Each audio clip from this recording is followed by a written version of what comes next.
Good morning बच्चों। आप सभी को a very very good morning. Vijay बेटा खुश रहिए। आप सभी को a very very good morning. चलिए शुरू करें आज की क्लास। ओके। कुछ बच्चे ऑनलाइन आ रहे हैं तो अपन स्टार्ट कर रहे हैं।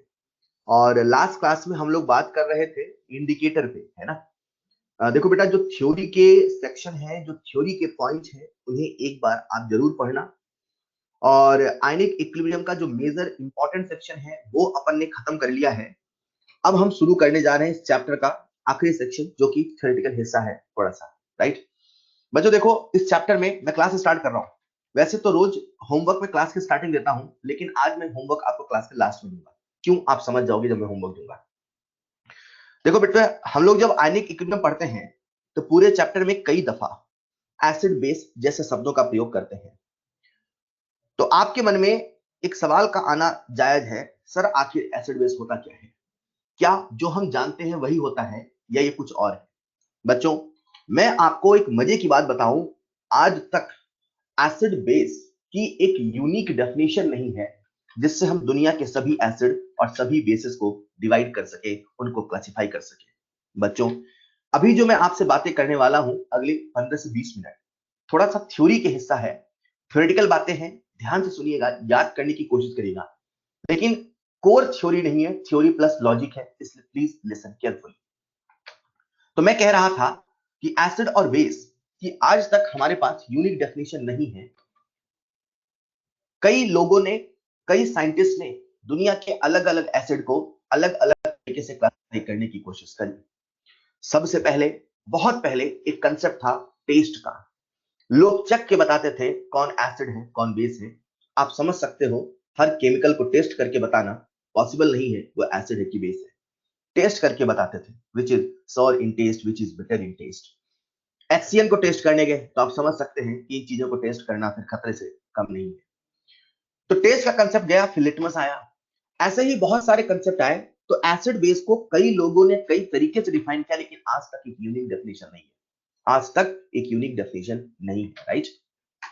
सबसे पहले अरेनियस साहब ने कहा एसिड वो सब्सटेंस होते हैं जो एक्वस सॉल्यूशन में, यहां जो सबसे इंपॉर्टेंट वर्ड आपको गौर करना है वो है एक्वस सॉल्यूशन। एसिड ऐसे सब्सटेंस होते हैं जो एक्वस सॉल्यूशन में H प्लस आयन को प्रोड्यूस करते हैं। H प्लस आयन को प्रोड्यूस करने वाले एसिड नहीं होते, एक्वस सॉल्यूशन में H प्लस आयन को प्रोड्यूस करने वाले एसिड होते हैं। ऐसा मैं नहीं कह रहा हूं, ऐसा आप नहीं कह रहे हैं, ऐसा अरेनियस साहब ने कहा। उनके हिसाब से कोई भी केमिकल जो एक्वस सॉल्यूशन में H प्लस को रिलीज कर सकता है वो एक एसिड है। ऑलराइट। उन्हीं के हिसाब से बेस वो सब्सटेंस होते हैं जो एक्वस सॉल्यूशन में OH माइनस आयन को रिलीज करते हैं, उन्हें बेस कहते हैं। H प्लस को रिलीज करने वाला एसिड नहीं है, OH माइनस को रिलीज करने वाला बेस नहीं है। एक्वस सॉल्यूशन में यहां पर सॉल्वेंट उन्होंने क्लियर कट स्पेसिफाई किया, वो है वाटर। एक्वस सॉल्यूशन में जो H प्लस आयन को रिलीज करता है, आरेनियस साहब ने कहा वो एसिड है। जो OH माइनस आयन को रिलीज करता है, उन्होंने कहा वो बेस है। तो लोगों ने कहा एसिड आपकी नजर में H प्लस देने वाला है, बेस आपकी नजर में OH माइनस देने वाला है। तो अब ये बता दो कि वाटर क्या है? भाई वाटर भी तो कुछ उसका नेचर होगा। आरेनियस साहब ने कहा, मेरे हिसाब से, आरेनियस के हिसाब से, आरेनियस साहब ने कहा कि मेरे हिसाब से वाटर न्यूट्रल है। मैं नहीं कह रहा हूं वाटर न्यूट्रल है, मैं कह रहा हूं as per Arrhenius concept, as per Arrhenius concept water is neutral. क्योंकि ना तो वो H प्लस दे सकता है वाटर में, ना तो वो OH माइनस दे सकता है वाटर में। इसीलिए उन्होंने कहा according to me water is a neutral solvent. इसीलिए वाटर उन्होंने कहा सॉल्वेंट तरह होता है। ये जो H प्लस और OH माइनस का कंसेप्ट है, ये आरेनियस का दिया हुआ है। इसीलिए अगर आपको याद हो तो हम लोग कहते थे एसिड का N फैक्टर होता है उसकी बेसिसिटी। राइट। एसिड का N फैक्टर उसकी बेसिसिटी का मतलब क्या है? आरेनियस साहब कहते थे एसिड जो कि H प्लस आयन को रिलीज करता है, वो कितने OH माइनस आयन से रिएक्शन करता है, क्योंकि एसिड H प्लस रिलीज करता है, OH माइनस आयन से रिएक्शन करता है, इसीलिए ये शब्द बेसिसिटी एसिड के लिए और एसिडिटी बेस के लिए ये जो शब्द है ये आरएनएस का ही दिया हुआ है। सर क्यों एसिड की बेसिसिटी बोलते हैं? सर क्यों बेस की एसिडिटी बोलते हैं? क्योंकि as per Arrhenius acid OH minus से रिएक्शन करेगा, बेस H प्लस से रिएक्शन करेगा। उन्होंने क्लासिफाई किया कि भैया एसिड की बेसिसिटी, बेस की एसिडिटी। लोगों ने कहा आपके नजर में एसिड ये है, बेस ये है, वाटर ये है, तो आपके नजर में न्यूट्रलाइजेशन रिएक्शन का मतलब क्या है? अकॉर्डिंग टू आरेनियस, न्यूट्रलाइजेशन का मतलब है वाटर का बनना। एसिड H प्लस आयन को रिलीज करता है एक्वस सॉल्यूशन में, बेस OH माइनस आयन को रिलीज करता है एक्वस सॉल्यूशन में, दोनों की रिएक्शन से वाटर बनता है। तो आरेनियस साहब ने कहा वाटर का बनना ही न्यूट्रलाइजेशन है। ये मैं नहीं कह रहा हूं, ये आप नहीं कह रहे हो, ये आरेनियस साहब ने कहा। हम कंसेप्ट को पढ़ रहे हैं, हम किसी की दी हुई थ्योरी को पढ़ रहे हैं, हम हमारे लॉजिक से अभी बातें नहीं कर रहे हैं। आरेनियस साहब ने कहा कि न्यूट्रलाइजेशन का मतलब है एसिड बेस की रिएक्शन और वाटर का फॉर्मेशन। मतलब अगर किसी रिएक्शन में एसिड और बेस की रिएक्शन तो हो रही है लेकिन वाटर का फॉर्मेशन नहीं हो रहा है, तो आरेनियस के हिसाब से वो न्यूट्रलाइजेशन रिएक्शन नहीं है। हमारे लिए न्यूट्रलाइजेशन रिएक्शन का मतलब हो सकता है एसिड बेस की रिएक्शन होना, पर आरेनियस के लिए उनका मतलब है रिएक्शन होने के साथ साथ पानी का बनना। पानी का बनना न्यूट्रल होने को रिप्रेजेंट करता है। तो लोगों ने कहा आर्यन साहब आप कहते हैं कि एसिड का मतलब है H प्लस को रिलीज करना, बोले सही बात है। बेस का मतलब है OH माइनस रिलीज करना, बोले सही बात है। तो बोले यार दुनिया में अलग अलग तरह के एसिड हैं, HCl है, H2SO4 है, एसिटिक एसिड है, क्या आपकी नजर में इन तीनों एसिड का एसिडिक स्ट्रेंथ इक्वल है? बोले बिल्कुल नहीं। आपने तो कहा H प्लस देने वाला एसिड है, तो बोले ये भी H प्लस देता है, ये भी H प्लस देता है, ये भी H प्लस देता है, तो फिर तीनों एसिड तो है। बोले तीनों एसिड है पर तीनों की स्ट्रेंथ इक्वल नहीं है। लोगों ने कहा आपकी नजर में किसी भी एसिड की स्ट्रेंथ कहने का मतलब क्या है? आर्यनस साहब ने कहा किसी भी एसिड की स्ट्रेंथ कहने का मतलब है उसकी tendency to release H plus. Strength of acid या स्ट्रेंथ ऑफ बेस कहने का मतलब है tendency to release H plus ion और OH minus ion. Tendency to release H plus ion और OH माइनस आयन, जिसकी tendency H plus ion release करने की जितनी ज्यादा होगी उस एसिड की स्ट्रेंथ उतनी ज्यादा होगी। जिस बेस की tendency OH minus ion release करने की जितनी ज्यादा होगी वो उतना स्ट्रॉन्ग बेस होगा। मतलब उन्होंने इसी चीज को ऐसे समझाया कि मान लीजिए एक एसिड HA है, इसमें से H प्लस और A माइनस टूट रहा है। एक एसिड HB है, इसमें से H प्लस और B माइनस टूट रहा है। जिस एसिड की H प्लस देने की टेंडेंसी ज्यादा होगी उन्होंने कहा उस एसिड का स्ट्रेंथ ज्यादा होगा। बोले सही बात है। जब H प्लस देने की टेंडेंसी ज्यादा होगी, H प्लस देने की टेंडेंसी ज्यादा, H प्लस देने की टेंडेंसी ज्यादा, मतलब रिएक्शन की फॉरवर्ड जाने की टेंडेंसी ज्यादा, मतलब उसका इक्विलिब्रियम कांस्टेंट ज्यादा। मतलब उन्होंने कहा बड़ी सरल भाषा में, अगर ये 1 है, अगर ये 2 है, अगर Ka1 Ka2 से ज्यादा है, अगर किसी एसिड का आयनाइजेशन कांस्टेंट ज्यादा है, तो आर्यनियस साहब ने कहा सरल भाषा में हम कह सकते हैं Ha Hb से ज्यादा स्ट्रेंथ वाला है, Ha मोर स्ट्रॉन्ग है। ऐसा हम नहीं कह रहे हैं, ऐसा आप नहीं कह रहे हैं, ऐसा आर्यनियस ने कहा।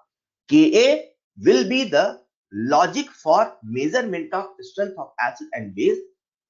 ये तब तक सही है जब तक हम आर्यनियस के हिसाब से बातें कर रहे हैं, जब तक हम एक्वस सॉल्यूशन में बातें कर रहे हैं। This will be the criteria, this will not be the only criteria. मतलब किसी भी एसिड और बेस की हमें अगर स्ट्रेंथ को मेजर करना है तो हम Ka एसिड के लिए, Kb बेस के लिए से मेजर कर सकते हैं। जिस एसिड का K ज्यादा होगा उसका एसिडिक स्ट्रेंथ ज्यादा होगा, ठीक उसी प्रकार से जिस बेस का Kb ज्यादा होगा उसका बेसिक स्ट्रेंथ ज्यादा होगा। आर्यनियस ने सबसे पहले टेक्निकली एसिड बेस को डिफाइन किया। उन्हीं के बाद ये जो एसिड का स्ट्रेंथ है, तो लोगों ने कहा सर आप तो कहते हो कि जो एसिड की स्ट्रेंथ है वो H प्लस के प्रोपोर्शनल है, बोले सही बात है। बोले Ka ज्यादा तो H प्लस ज्यादा, बोले सही बात है। तो उन्होंने इसको ऐसे कहा कि इसका मतलब ये है, अगर हम एसिड की स्ट्रेंथ को मेजर कर रहे हैं, मतलब ये HA एसिड है, वही जो पहले था, ये HA एसिड है और ये HB एसिड है, तो मुझे दोनों की स्ट्रेंथ को मेजर करना है, मतलब मुझे कंसंट्रेशन ऑफ H प्लस को मेजर करना है, बोले सही बात है। मुझे अगर इन दोनों एसिड की रिलेटिव स्ट्रेंथ निकालना है, हेलो, स्ट्रेंथ मतलब H प्लस मतलब K, but right now I am not talking about strength, what I am talking is relative strength किसी के रिस्पेक्ट में। अरे वैसे ही जैसे आपको मैंने बताया था रिलेटिव डेंसिटी। उन्होंने कहा एक एसिड की स्ट्रेंथ दूसरे एसिड की रिस्पेक्ट में, दूसरे एसिड के रिलेटिव अगर निकालना चाहते हो तो दोनों एसिड के H प्लस के आयन का कंसंट्रेशन का रेशियो निकाल देना। ओस्टवाल्ड डाइल्यूशन लॉ से हम सभी जानते हैं कि कंसंट्रेशन ऑफ H प्लस का फॉर्मूला C इंटू अल्फा होता है, यही बदल के K इंटू C होता है। अगर किसी एसिड की स्ट्रेंथ किसी दूसरे एसिड के रिस्पेक्ट में निकाल रहे हो, तो अगर आपको रिलेटिव स्ट्रेंथ निकालना है तो दोनों एसिड के H प्लस आयन की कंसंट्रेशन का रेशियो निकाल दो, सी अल्फा का रेशियो निकाल दो, अंडर रूट के बाई सी का रेशियो निकाल दो। कहने का तात्पर्य है, अगर कभी ऐसा होता है कि दोनों एसिड का कंसंट्रेशन इक्वल हो जाता है, तो जो अल्फा का रेशियो होगा वही उसका रिलेटिव स्ट्रेंथ होगा। हेलो, हम क्या बात कर रहे हैं? एसिड क्या है, बेस क्या है, किसी एसिड का स्ट्रेंथ क्या है, किसी बेस का स्ट्रेंथ क्या है, रिलेटिव स्ट्रेंथ क्या है, as per Arrhenius concept. Arrhenius साहब ने ऐसे कहा, ऐसा ही बस होता है, मैंने ये नहीं कहा। As per Arrhenius relative strength का मतलब है कंसंट्रेशन का रेशियो। जब भी एक्वस सॉल्यूशन आता है, जब भी एक्वस सॉल्यूशन आता है बच्चों, सबसे पहले आरेनियस कंसेप्ट ही लगाया जाता है। मतलब अगर मैं आपसे एक्वस सॉल्यूशन में दो एसिड का रिलेटिव स्ट्रेंथ पूछ रहा हूं, तो फिर आप यही करेंगे। मैंने एक्वस सॉल्यूशन बोल दिया तो जाने अनजाने में मैंने अरेनियस कंसेप्ट का हिंट दे दिया। ये जो अरेनियस कंसेप्ट है, जिसने दुनिया के सभी एसिड को H प्लस और दुनिया के सभी बेस को OH माइनस के फॉर्म में डिफाइन किया। आप सभी जानते हैं कि सभी एसिड H प्लस को रिलीज करे, ऐसा नहीं है। सभी बेस OH माइनस को रिलीज करे, ऐसा नहीं है। There are some electron deficient and electron rich species also, जिन्हें आप इनऑर्गेनिक केमिस्ट्री जानते हैं, लुईस एसिड, लुईस बेस। कहीं ना कहीं जो अरेनियस की थ्योरी है उसकी लिमिटेशन आना शुरू हो गई, लेकिन एक्वस सॉल्यूशन में ये बहुत हद तक बहुत सारे एसिड, बहुत सारे बेस के लिए बहुत अच्छी सप्लाई होती थी। इसी के बाद दूसरा कंसेप्ट आता है जिसे हम कहते हैं ब्रॉन्स्टेड-लॉरी कंसेप्ट।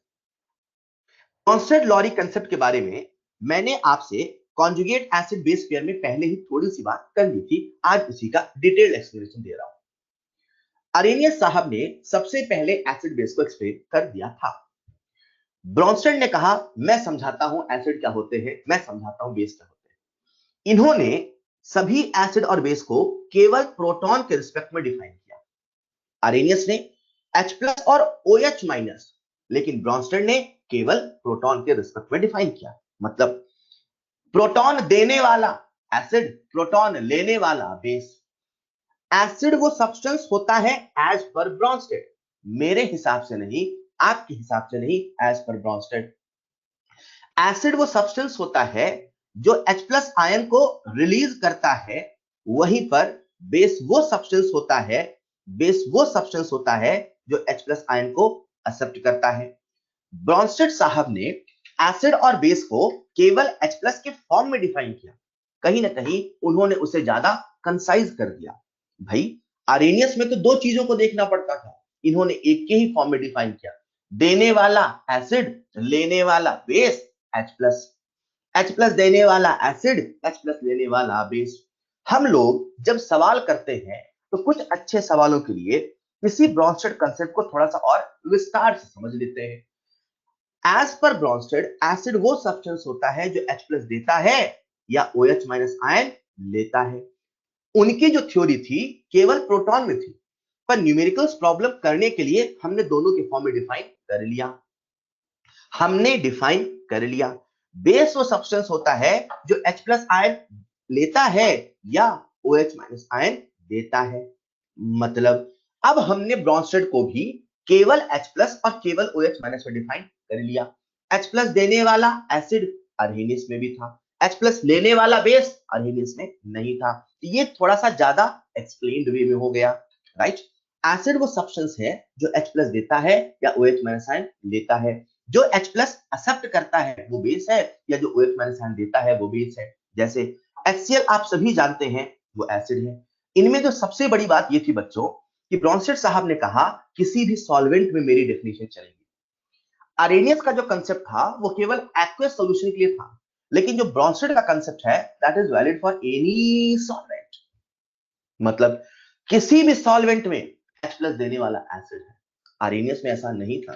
किसी भी सॉल्वेंट में OH माइनस आयन देने वाला बेस है। अरेनियस में ऐसा नहीं था। किसी भी सॉल्वेंट में H प्लस एक्सेप्ट करने वाला बेस है।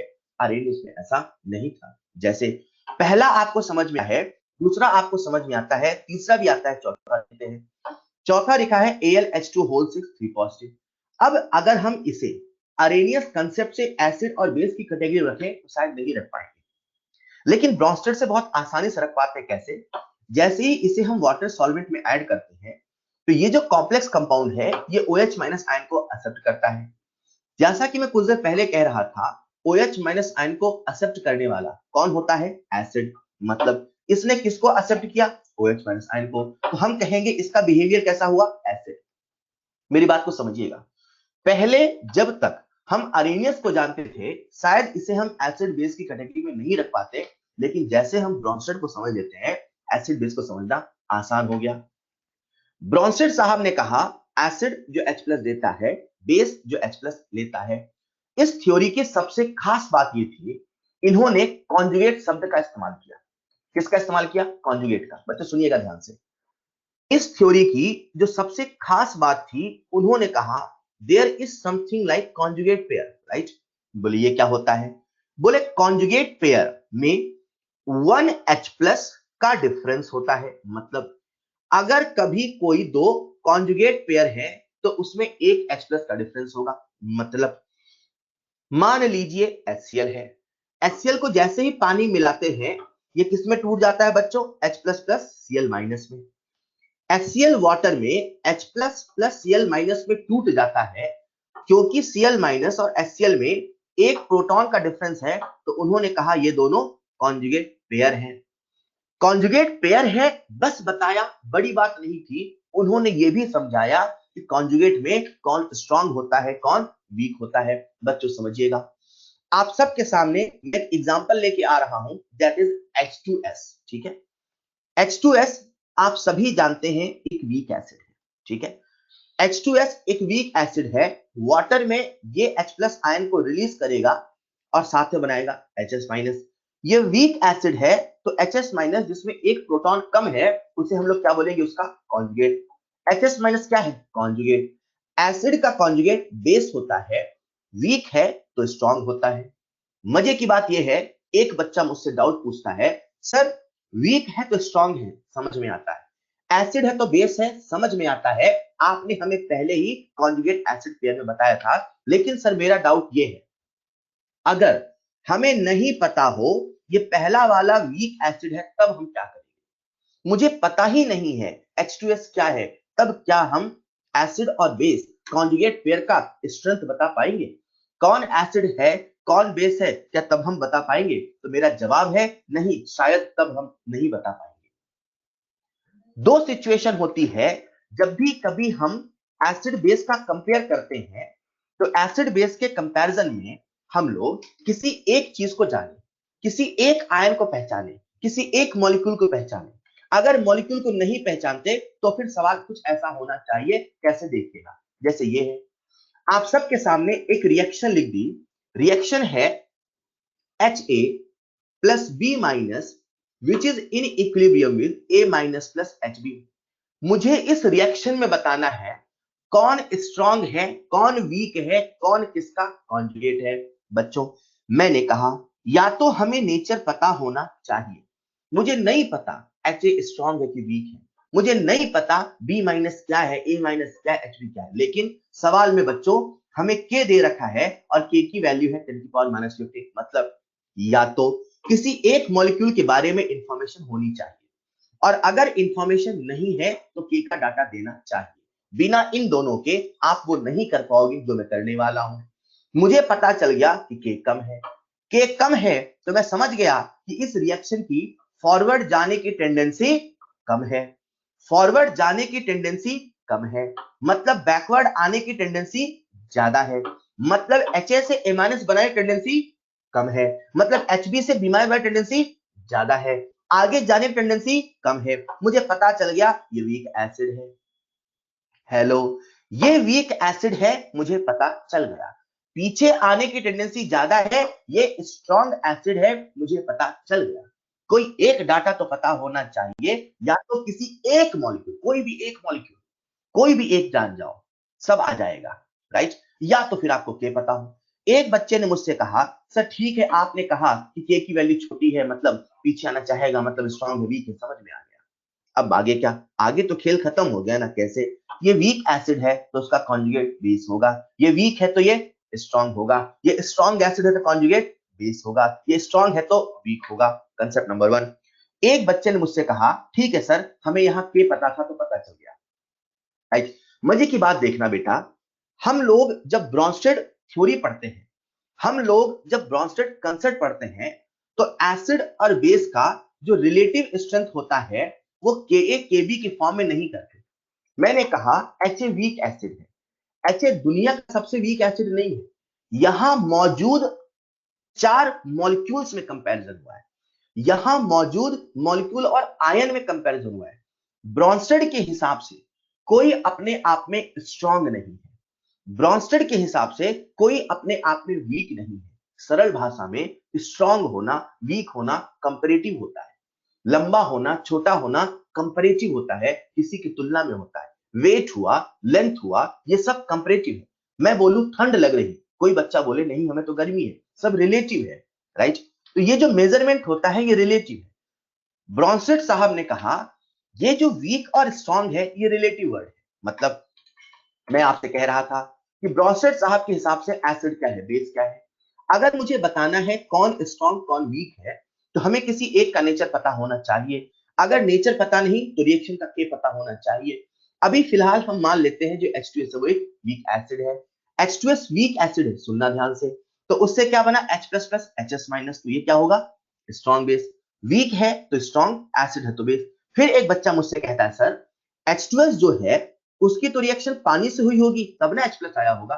ये तो चलो हमने लिख दिया, लिखने के लिए लिख दिया, पर सच में ऐसा तो नहीं होगा। मैंने कहा बिल्कुल नहीं होगा सर, जब पानी से रिएक्शन होगा तब हम कैसे पता करेंगे कौन एसिड कौन बेस होगा। जरा सुनिएगा, आपको मैं कुछ एग्जांपल से समझा रहा हूं। ऐसे कुछ ऐसे, अभी हम लौटेंगे वहां पे, है ना, रुकना। अगर सर हमें नहीं पता हो कि हमें किसी का नेचर नहीं पता हो, बेटा अभी लौट रहा हूं मैं इस पे, रुकना। तो हम क्या करें, मैंने कहा जैसे देखो ये HCl है, सुनिएगा ध्यान से, HCl है और H2 है, उससे क्या बना Cl माइनस और H3 पॉजिटिव। इमेजिन करो ये रिएक्शन लिखी है, रिएक्शन लिखी है, मुझे यहाँ पे बताना है कौन स्ट्रॉन्ग कौन वीक कौन एसिड कौन बेस, ये सब कुछ बताना है। मैंने कहा दो सिचुएशन है, या तो हमें किसी एक एसिड के बारे में पता होना चाहिए या तो हमें के दिया होना चाहिए। इस सवाल में इक्विलिब्रियम कांस्टेंट के नहीं दिया है, इक्विलिब्रियम कांस्टेंट के नहीं दिया है, तो मुझे अपने लॉजिक से याद करना होगा कि HCl वाटर में कैसा होता है। HCl वाटर में स्ट्रॉन्ग एसिड है कि वीक एसिड है, आप सभी जानते हैं HCl स्ट्रॉन्ग एसिड, मतलब ये एसिड है, मतलब H प्लस दे रहा है, एसिड H प्लस दे रहा है, तो सॉल्यूशन में और कौन है जो H प्लस ले रहा है, सर पानी। मतलब अगर ये एसिड है तो पानी क्या है, बेस।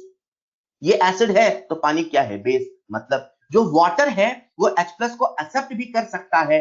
बच्चों मैं कुछ देर पहले आपसे कह रहा था कि ब्रॉन्स्टेड के हिसाब से एसिड वो होता है जो H प्लस देता है, OH माइनस आयन लेता है। ब्रॉन्स्टेड के हिसाब से बेस वो होता है जो H प्लस लेता है, OH माइनस आयन देता है। ब्रॉन्स्टेड के हिसाब से जो वाटर होता है वो मौका आने पे H प्लस देता है, मौका आने पे H प्लस देता है। ब्रॉन्स्टेड साहब ने वाटर को एम्फोट्रिक डिफाइन किया, उसे हम एम्फोटिक भी कहते हैं और एम्फिप्रोटिक भी कहते हैं। मतलब अगर एसिड है तो वाटर बेस बन जाएगा, अगर बेस है तो वाटर एसिड बन जाएगा, मतलब अगर एसिड H प्लस देगा तो वाटर H प्लस लेगा, अगर बेस H प्लस लेना चाहेगा तो वाटर H प्लस देगा।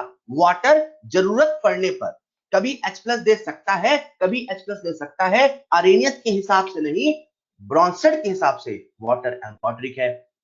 अरेनियस ने तो इसे न्यूट्रल बताया था, लेकिन ब्रॉन्स्टेड ने क्या कहा, एम्फोटेरिक है। तो वो जो रिएक्शन थी जिसमें हम एसिड बेस लिख रहे थे तो HCl है, HCl H प्लस देगा तो वाटर H प्लस लेगा। ये एसिड है तो ये बेस है, ये स्ट्रांग है तो ये भी स्ट्रांग है। ब्रॉन्स्टेड साहब ने कहा जो वाटर होता है हमेशा बगल वाले के रिस्पेक्ट में डिफाइन होगा, मतलब अगर ये स्ट्रांग है, इसकी टेंडेंसी H प्लस देने की ज्यादा है, तो वाटर की टेंडेंसी H प्लस देने की ज्यादा है।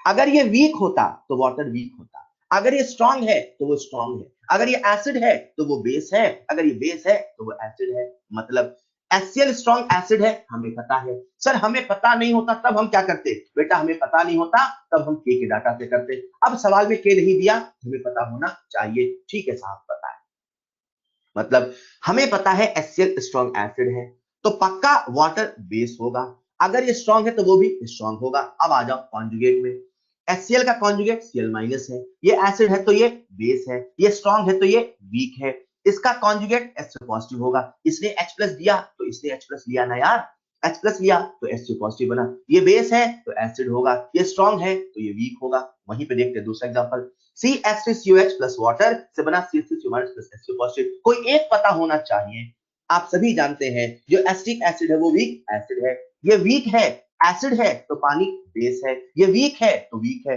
स्ट्रांग के साथ पानी स्ट्रांग होगा, वीक के साथ पानी वीक होगा। अरे ये पानी है भैया, जिस रंग में रंगो उस रंग में रंग जाता है, ये पानी है, जिस बर्तन में रखो उस बर्तन में ढल जाता है, जो चीज उसके अंदर रखो उस रंग में रंग जाता है, स्ट्रांग के साथ स्ट्रांग बन जाता है, वीक के साथ वीक बन जाता है, ये पानी है, ऐसा ब्रॉन्स्टेड साहब ने कहा।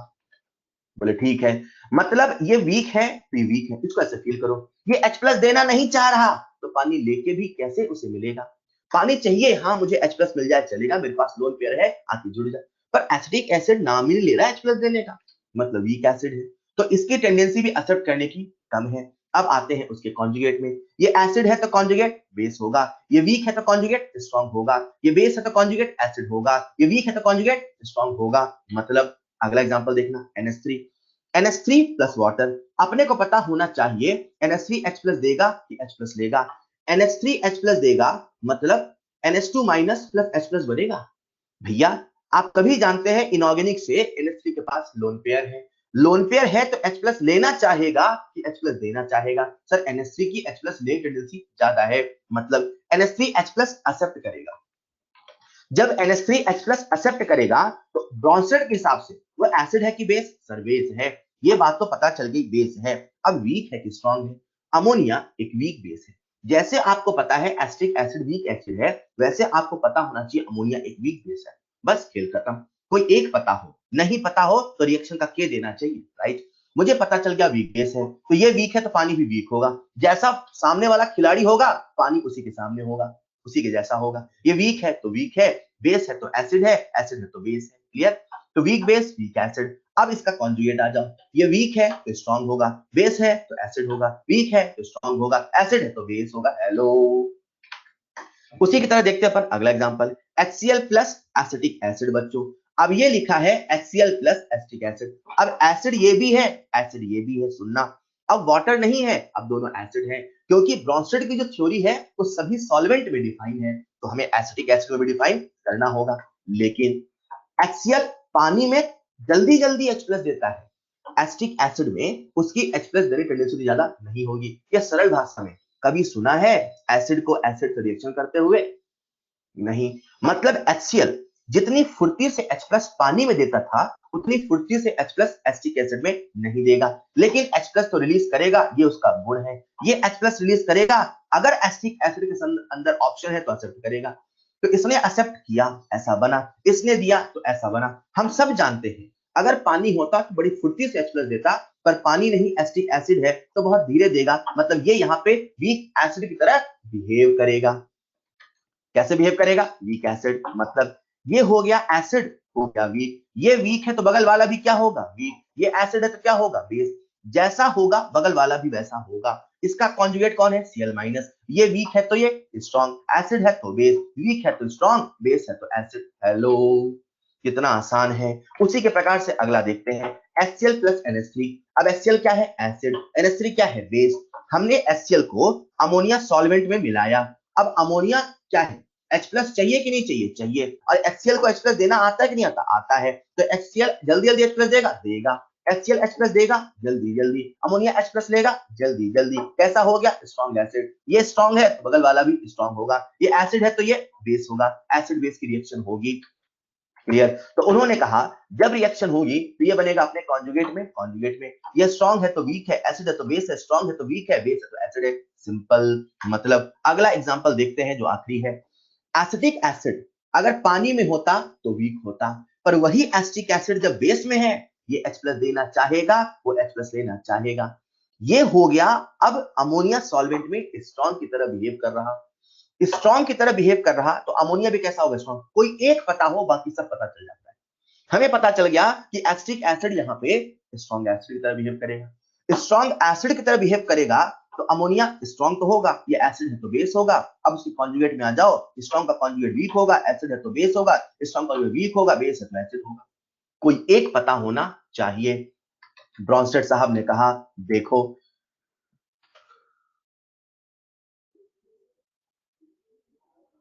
हिमांशु रुक जाओ बेटा, याद क्यों करना पड़ेगा यार, सुनो ध्यान से, सुनते नहीं हो आप लोग। एक बच्चा मुझसे कह रहा, अनुराग सिंह सर क्वेश्चन में कोई एक गिवन होगा, नहीं दिया होगा सर, फिर हम पता कैसे करेंगे। अरे अभी बहुत केमिस्ट्री पढ़नी है, याद करो, जीओसी पढ़ा करते थे, H प्लस कौन रिलीज करेगा, कहां से जाएगा, कौन सा हाइड्रोजन ज्यादा एसिडिक है, सारे लॉजिक पढ़ते हो आप यार। इनऑर्गेनिक केमिस्ट्री में जाने कितने एसिड बेस जानते हो, तो आप इतनी केमिस्ट्री पढ़ोगे, आपको वो पता होना चाहिए, कोई एक पता होना चाहिए, नहीं तो इक्विलिब्रियम कांस्टेंट दिया होना चाहिए, राइट। तो जैसे ये मैं आपसे बात कर रहा था, ऐसा हुआ, फिर से लौटते हैं, सुनना ध्यान से, सुनना ध्यान से। ब्रॉन्स्टेड साहब ने कहा एसिड वो होता है जो H प्लस देता है या OH माइनस एक्सेप्ट करता है, बेस वो होता है जो OH माइनस आयन देता है या H प्लस आयन एक्सेप्ट करता है। एसिड बेस का उन्होंने जो कंसेप्ट बताया, उसका जो सबसे बेहतरीन कंसेप्ट था वो था कॉन्जुगेट का। कॉन्जुगेट पता करने का उन्होंने तरीका बताया, रिएक्शन कैसे होती है उन्होंने ये भी बताया। लोगों ने उनसे पूछा आपकी नजर में पानी क्या है, बोले पानी तो एम्फोटेरिक है, जरूरत पड़ने पे देता है, जरूरत पड़ने पे लेता है। H प्लस कभी देता है, H प्लस कभी लेता है। बगल में एसिड है तो H प्लस एक्सेप्ट करेगा, बगल में बेस है तो H प्लस डोनेट करेगा, स्ट्रॉन्ग है तो फुर्ती से देगा, वीक है तो धीरे धीरे देगा। मतलब जैसा बगल वाला है, पानी उसी के रंग में ढल जाएगा। तो लोगों ने उससे पूछा यार आपकी थ्योरी में तो सारा किस्सा H प्लस का है, बोले हाँ। बोले आपकी नजर में न्यूट्रलाइजेशन क्या है, उन्होंने कहा मेरी नजर में, ब्रॉन्स्टेड ने कहा मेरी नजर में न्यूट्रलाइजेशन रिएक्शन का मतलब है एसिड बेस रिएक्शन, और जब एसिड बेस रिएक्शन होती है तो उसका कॉन्जुगेट आयन बनता है। एसिड बेस की रिएक्शन से कॉन्जुगेट एसिड कॉन्जुगेट बेस का बनना, ये न्यूट्रलाइजेशन है। आर्रेनियस साहब की नजर में पानी का बनना, ये न्यूट्रलाइजेशन। दोनों के न्यूट्रलाइजेशन के कंसेप्ट अलग है। आर्रेनियस साहब कहते हैं पानी बनना चाहिए, लेकिन ये साहब कहते हैं नहीं, कॉन्जुगेट बनना चाहिए। अगर कॉन्जुगेट एसिड कॉन्जुगेट बेस आया है तो that is a neutralisation reaction, भले पानी बना पानी नहीं बना है। क्लियर। अब हमने जो एक कंसेप्ट सीखा, तो मैंने कहा अपने को पता करना होगा कि कौन एसिड है कौन बेस है। तो मैंने आपको बातों बातों में सिखाया कैसे पता करते हैं।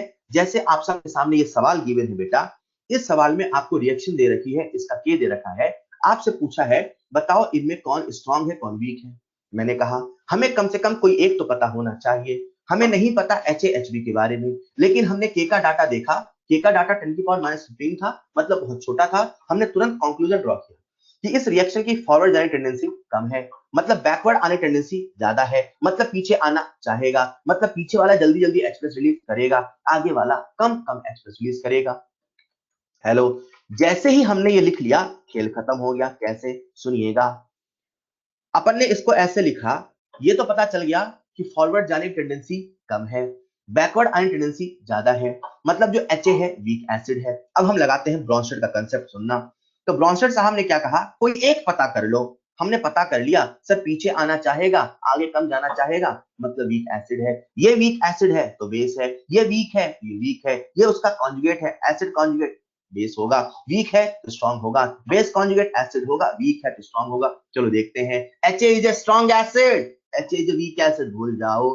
B minus is strong base, weak base भूल जाओ, A minus is strong base सही है, H B is strong base भूल जाओ, आंसर ऑप्शन नंबर 3। क्लियर? तो अब ये खेल होगा, या तो पता होगा या तो पता नहीं होगा। क्या पहला मॉलिक्यूल क्या है ना? नहीं पता होगा तो सवाल में के दिया होना चाहिए। अगर सवाल में के नहीं दिया होगा तो फिर आपको कोई एक मॉलिक्यूल के बारे में जानना होगा। मैं सवालों से और समझाता हूं, आओ कुछ एक सवाल करते हैं बच्चों। आप सबके सामने स्क्रीन पे पहला सवाल एक बार मैं और बता देता हूं, सुनना। अपने सामने लिखा हुआ है, एक बार और बता रहा हूं, HBr plus H2O is in equilibrium with Br minus plus H3O positive. अब पूछा है इनमें से कौन वीक बेस है। हमने चारों मॉलिक्यूल देखा, भैया पता कौन है अपने को? यार अपने को HBr के बारे में पता है बच्चों। आप सभी जानते हैं जो HX होता है, मतलब HF, HCl, HBr, HI, ये सारे के सारे स्ट्रॉन्ग एसिड है वाटर में। आपस में कोई कम ज्यादा हो सकता है, पर पानी में तो सारे के सारे स्ट्रॉन्ग एसिड है ना यार। मतलब हमें पता चल गया कि जो HBr है वो स्ट्रॉन्ग एसिड है। कोई एक पता होना चाहिए। हमें पता चल गया ये स्ट्रॉन्ग एसिड है। मेरे साथ सुन लो एक आखिरी बात, अगले सवाल जवाब आपको देना है। स्ट्रॉन्ग एसिड है, ये एसिड है तो पानी बेस है, ये स्ट्रॉन्ग है तो ये भी स्ट्रॉन्ग है। चलो कॉन्जुगेट में आते हैं। एसिड का कॉन्जुगेट बेस होगा, ये स्ट्रॉन्ग है तो ये वीक होगा। बेस का कॉन्जुगेट एसिड होगा, ये स्ट्रॉन्ग है तो वीक होगा। चलो देखते हैं क्या पूछा है। वीक बेस, वीक बेस कहां लिखा सर? ये है Br minus. Sir Br minus is the weak. मुझे उम्मीद है अब हर बच्चा समझ गया होगा। हेलो, मुझे उम्मीद है अब हर बच्चा समझ गया होगा। आप सबके सामने स्क्रीन पर है अगला सवाल। एक मिनट।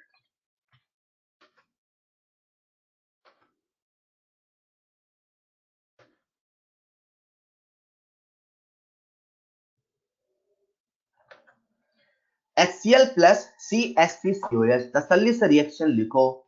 ये भी एसिड है, बगल वाला भी एसिड है, पर भाई ने रिएक्शन कराया है तो अपने को भी मानना पड़ेगा होगा। अब कैसे होगा, लॉजिक लगाओ। HCl का मन तो है H प्लस देने का, पर एसिटिक एसिड लेना नहीं चाहता है, मतलब उसके प्रेजेंस में वीक एसिड हो जाएगा। ये हो जाएगा वीक एसिड, ये हो जाएगा बेस। बेस कैसा होगा? वीक। वीक के साथ वीक होगा, स्ट्रॉन्ग के साथ स्ट्रॉन्ग होगा। एसिड का कॉन्जुगेट बेस, वीक है तो स्ट्रॉन्ग। बेस का कॉन्जुगेट एसिड, वीक है तो स्ट्रॉन्ग। हमसे क्या पूछा है? Which is a weak base. देखो कौन है वीक बेस, देखो कौन है वीक बेस, देखो कौन है वीक बेस। सवाल हमसे क्या पूछा है? Which of the following is a weak base. अरे यार ऑप्शन नंबर 2 और 4 सेम लिखा हुआ है ना? ऑप्शन नंबर 2 और 4 सेम लिखा हुआ है, जैसे थोड़ा बदल लेते हैं, प्रिंटिंग मिस्टेक है। H2 positive. बताओ कौन है वीक बेस, कौन है वीक बेस? आंसर है ऑप्शन नंबर 2। क्या बात है। आप सबके सामने अगला सवाल, इसका जवाब आप दे रहे हैं।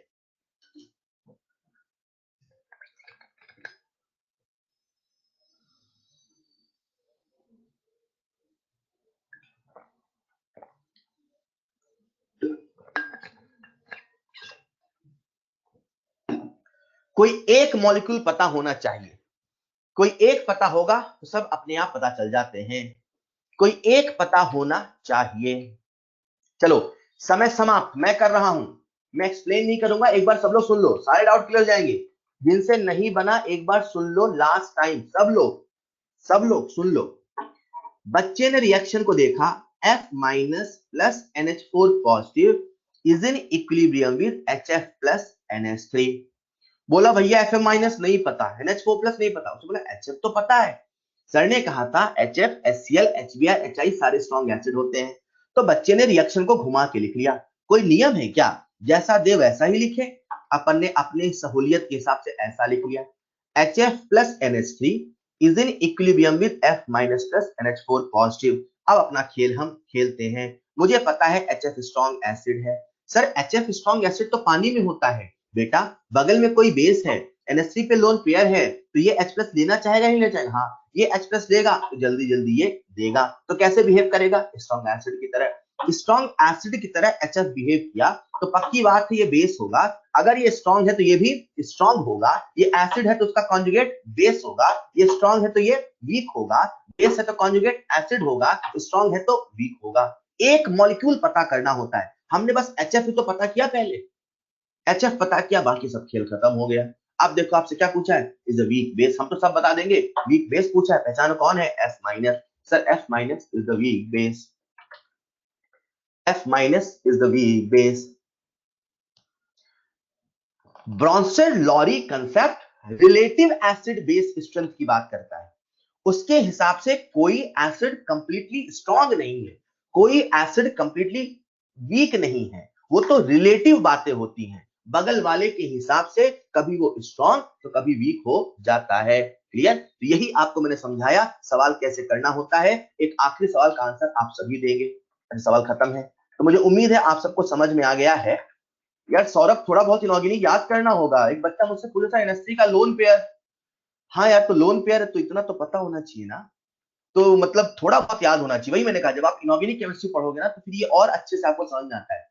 इसमें उसके कंसेप्ट लगते हैं, मतलब GOC1 और इनऑर्गेनिक याद हो, बहुत सारे एसिड बेस के लॉजिक, तो ये फटाफट बनता है, तो आप बता दोगे।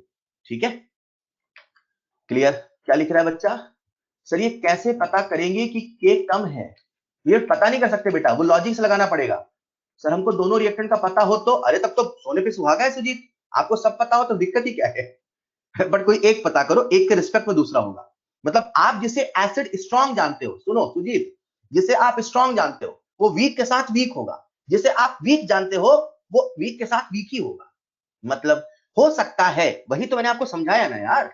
एसिटिक एसिड वीक एसिड होता है, देखो वाला example, acetic acid weak acid होता है पानी में, पर जैसे ही बेस मिला तो स्ट्रॉन्ग की तरह हो गया।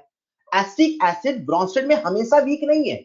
आप लोगों के मन में बैठा है एसिटिक एसिड वीक एसिड, क्योंकि हम लोग अभी तक जो पढ़ते थे इक्विलिब्रियम, उसमें एसिटिक एसिड जैसा पानी में होता था और पानी में वीक है, पर अमोनिया मिला दिया तो स्ट्रॉन्ग है। यही तो समझाना चाह रहा है ब्रॉन्स्टेड कि भैया सब कुछ रिलेटिव है, कोई अपने आप में वीक नहीं, कोई अपने आप में स्ट्रॉन्ग नहीं, सब कुछ रिलेटिव है। 600 नंबर से सिलेक्शन नहीं होता, 600 नंबर सिलेक्शन नहीं होता, ये तो रिलेटिव है। जब 720 वाला टॉपर है तो कट ऑफ भी तो हाई जाएगा ना यार, मेरी बात को समझना। अगर मान लो कट ऑफ, अगर मान लो हाईएस्ट नंबर ही 500 है, मान लो आपके एग्जाम में हाईएस्ट नंबर 500 है, तो कट ऑफ तो नीचे जाएगा ना, सब कुछ रिलेटिव है यार। रूल ये नहीं 600 नंबर वाले का सिलेक्शन होगा, रूल ये है अगर 720 लेके आएगा तो फिर कट ऑफ तो 600 तक जाएगा। अब हाईएस्ट ही आया 500, तो सोचो ना कट ऑफ कहां जाएगा, सब कुछ रिलेटिव है, राइट? ओके, तो ये अपने सामने थे एसिड बेस के कंसेप्ट। पहला कंसेप्ट था अरेनियस का, दूसरा कंसेप्ट था ब्रॉन्स्टेड का, उसी के साथ हमारे सिलेबस में तीसरा कंसेप्ट है। केवल तीन नहीं, ऐसे बहुत सारे कंसेप्ट है। तीसरा कंसेप्ट लुईस कंसेप्ट, जिसे आप इनऑर्गेनिक केमिस्ट्री में डिटेल में पढ़ते हो। लुईस साहब ने कहा एसिड वो होते हैं जो इलेक्ट्रॉन डेफिशिएंट स्पीसीज होते हैं, राइट? जो इलेक्ट्रॉन डेफिशिएंट होते हैं वो लुईस एसिड होते हैं। इन द सेम वे जो इलेक्ट्रॉन रिच स्पीसीज होते हैं वो लुईस बेस होते हैं। इनके बारे में डिटेल में आप लोग इनऑर्गेनिक केमिस्ट्री में पढ़ते हो। इलेक्ट्रॉन डेफिशिएंट, इलेक्ट्रॉन रिच क्या होता है, खूब आता है केमिकल बॉन्डिंग में, है ना? कौन लुईस एसिड है, कौन लुईस बेस है, एंड सो ऑन। मेरा कहने का मतलब ये था कि हम इतने तरीके से जानते हैं, समझते हैं कि आखिर एसिड बेस कौन है, फिर भी आज हमारे पास एक यूनिक डेफिनेशन नहीं है। अभी जो कंसेप्ट चल रहा है एसिड बेस का वो कुछ और चल रहा है। हम लोग सबसे ज्यादा सवाल करते हैं अरेनियस से और कुछ एक सवाल ब्रॉन्स्टेड से, राइट? अब हुआ क्या बच्चों, ये जो था कंसेप्चुअल पार्ट था, यहाँ पे कुछ थ्योरी वाले टर्म्स। मैं अगले 5 से 7 मिनट तक कुछ टर्म्स आपको बताऊंगा जो टर्म्स आपको याद होनी चाहिए। इस बार हमारे एग्जाम में पेपर क्रोमेटोग्राफी से एक सवाल आ गया, आप सभी जानते हैं। आपने पूरा चैप्टर पढ़ा, पूरी दुनिया भर की बातें पढ़ी, और सवाल कुछ ऐसे हिस्से से आ गया जो आपने नहीं पढ़ा, तो आपका पढ़ना नहीं पढ़ना बराबर हो गया। मेरा कहने का मतलब यह है, जब भी आप किसी चैप्टर को पढ़ें तो उसकी एक एक बारीकी, एक एक पॉइंट को पढ़ें। जितना आपको हमने यहाँ पे कराया वो ऑलरेडी मोर देन एनफ है, उसमें से कुछ नहीं छोड़ना है, कुछ नहीं छोड़ना है। मतलब जब मैं कुछ थ्योरी की बातें करता हूं ना, तो बच्चा ऐसे सोचता है कुछ, अरे तो कर लीजिए, this is the wrong attitude. कुछ भी आ सकता है एग्जाम में, जब पढ़ो तो ऐसे पढ़ो कि कुछ भी छूटना नहीं चाहिए। क्या पता यही से सवाल आ गया। तो आइए कुछ हम टर्म्स देखते हैं, कुछ थ्योरी के टर्म्स देखते हैं। अगला जो टर्म्स आपको बता रहा हूं मैं, वो सॉल्वेंट के लिए इस्तेमाल होता है। कुछ सॉल्वेंट ऐसे होते हैं जो प्रोटोजेनिक होते हैं, प्रोटॉन जनरेट करने वाला। प्रोटोजेनिक का मतलब हो गया प्रोटॉन जनरेट करने वाला। जो प्रोटॉन जनरेट करता है वो प्रोटोजेनिक है। तो जिसके अंदर H प्लस डोनेशन की कैपेसिटी है वो प्रोटोजेनिक है। उसी प्रकार से एक होता है प्रोटोफिलिक। बच्चों आप लोग ऑर्गेनिक केमिस्ट्री में पढ़ते हो इलेक्ट्रोफाइल न्यूक्लियोफाइल, याद तो होगा ना? फाइल, फाइल का मतलब है लविंग, जिसे इलेक्ट्रॉन चाहिए, इलेक्ट्रोफाइल। तो हमने क्या बोला है, प्रोटोफिलिक। तो फाइल वर्ड का मतलब होता है लविंग, है ना? फाइल, जिसे प्रोटॉन चाहिए। तो जो प्रोटॉन एक्सेप्ट करता है उन सॉल्वेंट को हम लोग बोलते हैं protophilic. Ammonia is a protophilic solvent, RNH2 is a protophilic solvent. आप देख सकते हैं इन सब के पास लोन पेयर है, लोन पेयर होने की वजह से ये H प्लस आयन को एक्सेप्ट करेगा, राइट? ये H प्लस आयन को एक्सेप्ट करेगा, they all are protophilic. In the same way there is one term called amphiprotic. Amphiprotic भी बोलते हैं, एम्फोट्रिक भी बोलते हैं, दोनों ही शब्द का प्रयोग होता है। ये ऐसे सॉल्वेंट होते हैं जिनकी टेंडेंसी प्रोटॉन देने की भी होती है और प्रोटॉन लेने की भी होती है। समय आने पर ये H प्लस को डोनेट कर सकते हैं, तो समय आने पर H प्लस को एक्सेप्ट कर सकते हैं। H2O OH माइनस आयन भी बन सकता है, H2O H2O पॉजिटिव भी बन सकता है, HS माइनस सल्फाइड आयन भी बन सकता है, HS माइनस H2S भी बन सकता है। They can either donate proton और एक्सेप्ट प्रोटॉन, उन्हें हम लोग बोलते हैं एम्फीप्रोटिक और amphoteric. In the same way there is more one word called aprotic. Aprotic का मतलब है जो प्रोटॉन को रिलीज नहीं करे, जिसके पास प्रोटॉन होता ही नहीं रिलीज करने का, ऐसे सॉल्वेंट को हम लोग बोलते हैं एप्रोटिक, राइट? एप्रोटिक जो प्रोटॉन रिलीज नहीं करता, मतलब neither donate nor accept the proton, जिनके पास प्रोटॉन नहीं होता, BrF3, this is a Lewis acid, okay? NO2 COCl2, इनके पास प्रोटॉन नहीं है, ये प्रोटॉन डोनेट नहीं कर सकते, इन्हें हम लोग कहते हैं एप्रोटिक। ये सारे टर्म्स हैं जिनका मतलब पता होना चाहिए। कई बार 4 ऑप्शन लिखा होता है, पूछता है which of the following is protophilic. बच्चे सवाल इसलिए नहीं बनता क्योंकि प्रोटोफिलिक का मतलब नहीं समझता, तो समझना है प्रोटोफिलिक का मतलब क्या है, प्रोटोजेनिक का मतलब क्या है, एंड सो ऑन। उसी के साथ एक बड़ा इंटरेस्टिंग टर्म है, दैट इज एम्फोलाइट सॉल्वेंट। एम्फोलाइट सॉल्वेंट ऐसे सॉल्वेंट होते हैं जिनके एक ही मॉलिक्यूल में, हेलो, एक ही मॉलिक्यूल में प्रोटॉन डोनर भी होता है, प्रोटॉन एक्सेप्टर भी होता है, राइट? ग्लिसाइन। इसमें क्या हो रहा है, ये जो H प्लस है ये यहां से डोनेट करेगा और आके यहाँ पे एक्सेप्ट होगा, मतलब NH3 पॉजिटिव CO माइनस बन गया ज्विटर आयन। मतलब एक ही मॉलिक्यूल के अंदर H प्लस डोनेट भी हो रहा है, एक ही मॉलिक्यूल के अंदर H प्लस एक्सेप्ट भी हो रहा। जो एम्फोट्रिक होते हैं वो एक समय पर या तो देते हैं या तो लेते हैं, लेकिन जो ये सॉल्वेंट होते हैं जिन्हें हम लोग एम्फोलाइट कह रहे हैं, ये डोनेट भी कर रहा और वही मॉलिक्यूल एक्सेप्ट कर रहा। डोनेट कोई दूसरा नहीं कर रहा, वही कर रहा, एक्सेप्ट कोई दूसरा नहीं कर रहा, वही कर रहा, राइट? तो इसे हम लोग कहते हैं एम्फोलाइट। जैसे यहाँ पे देखो, ये जो H प्लस है यहाँ से डोनेट होगा और फिर जाके इस लोन पेयर पे एक्सेप्ट होगा, मतलब यहीं पे H प्लस डोनर भी है, यहीं पे H प्लस एक्सेप्टर भी है। इस प्रकार के सॉल्वेंट को हम लोग कहते हैं एम्फोलाइट। एम्फोलाइट एम्फोट्रिक में अंतर है, एम्फोट्रिक एक समय पे डोनेट करता है या तो एक समय पे रिलीज करता है, लेकिन एम्फोलाइट में दोनों ही पैरेलल चलता है। इसीलिए कहा गया है जो एम्फोलाइट होते हैं वो एम्फोट्रिक तो होते हैं क्योंकि डोनेट भी कर रहे हैं और एक्सेप्ट भी कर रहे हैं, लेकिन जो एम्फोट्रिक होता है वो एम्फोलाइट नहीं होता, क्योंकि एम्फोट्रिक एक समय पे या तो डोनेट करता है या तो एक्सेप्ट करता है। क्लियर? उसी प्रकार से यहाँ पे एक एक्स्ट्रा पॉइंट लिखा हुआ है, आप याद कर पाओ तो ठीक है, not so important for NEET. क्या लिखा है? किसी भी एम्फोलाइट का जो पीएच होता है उसका फॉर्मूला है pKa1 प्लस pKa2/2। आपको सीधे डाटा दिया होगा, हो जाएगा। कहने का मतलब ये था, ये कुछ थ्योरी के वर्ड्स हैं, आपको याद होनी चाहिए। इसी सीरीज में एक टर्म हमारे सामने आता है आइसोहाइड्रिक।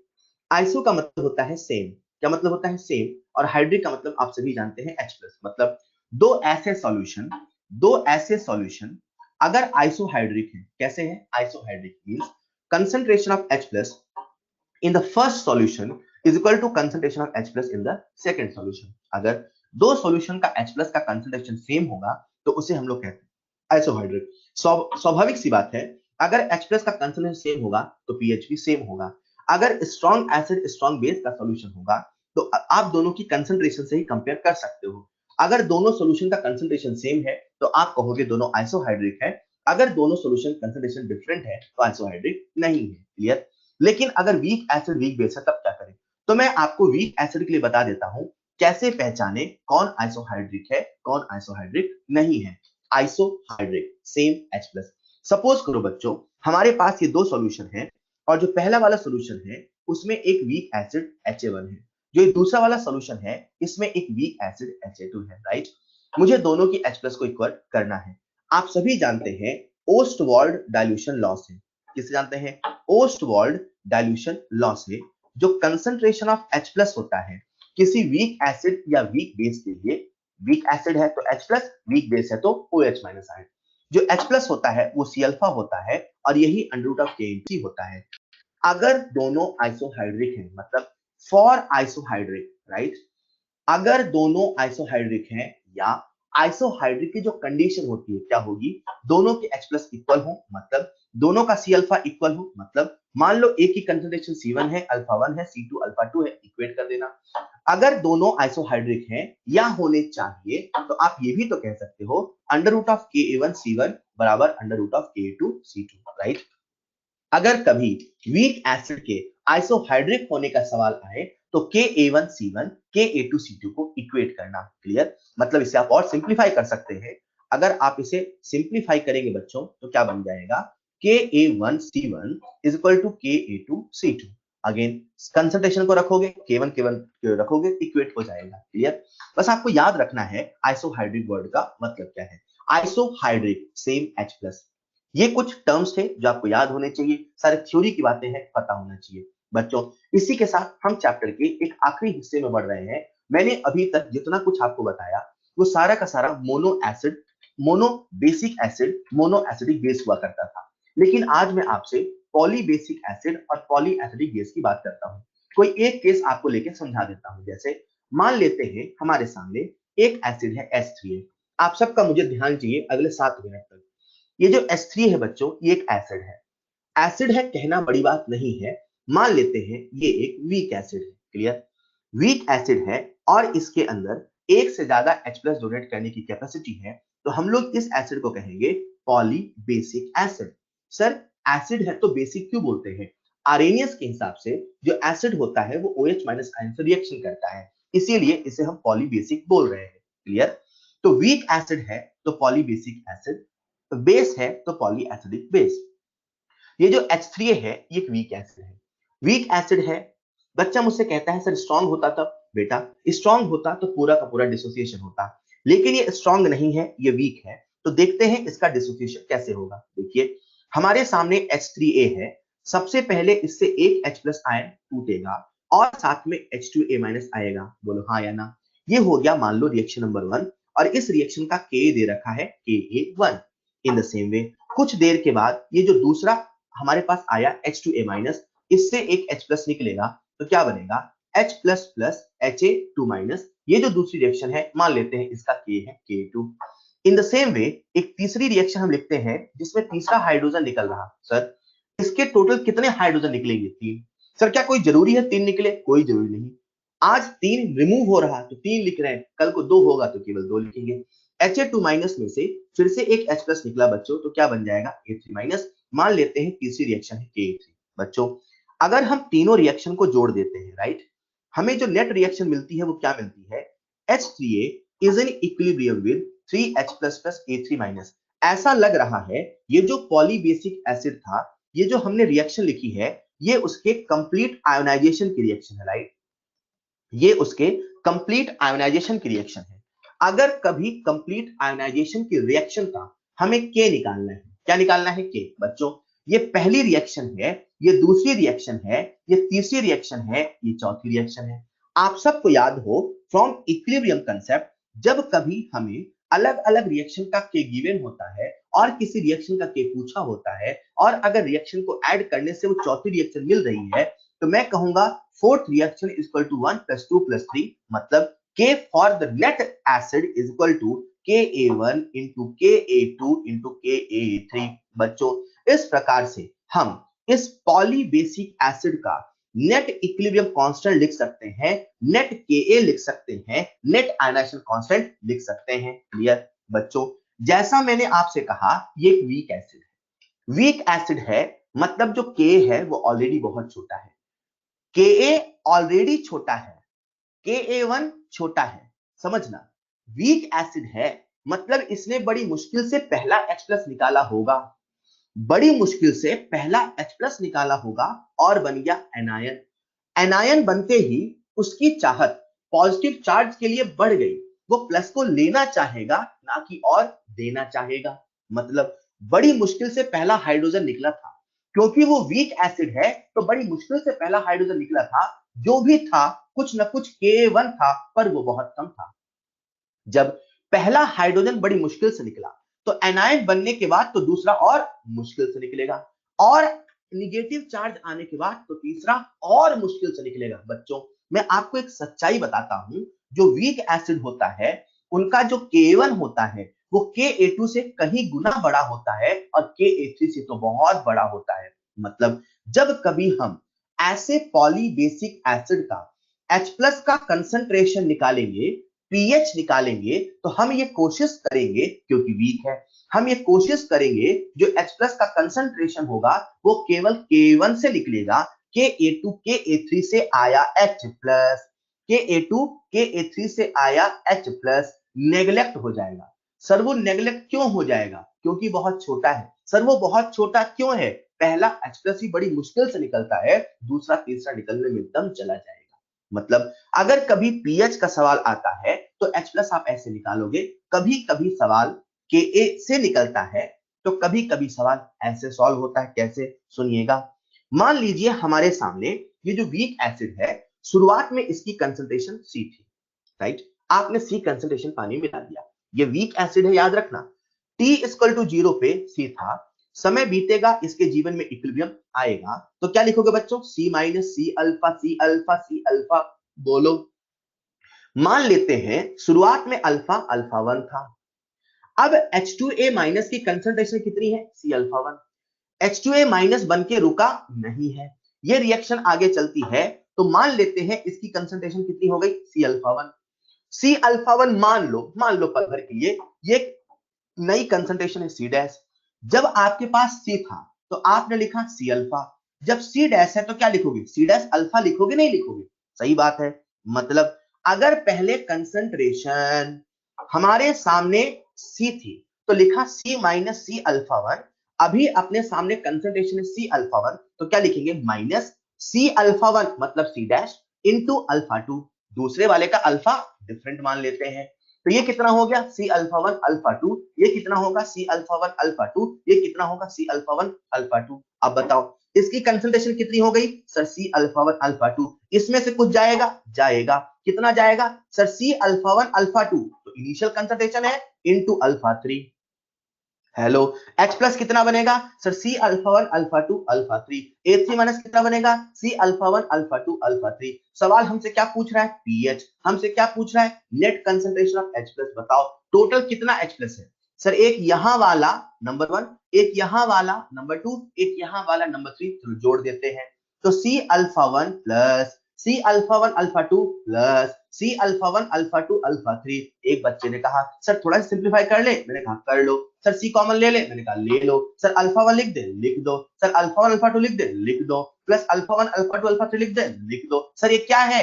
H+। इससे क्या निकलेगा? पीएच। किसका निकलेगा? पॉली बेसिक एसिड का।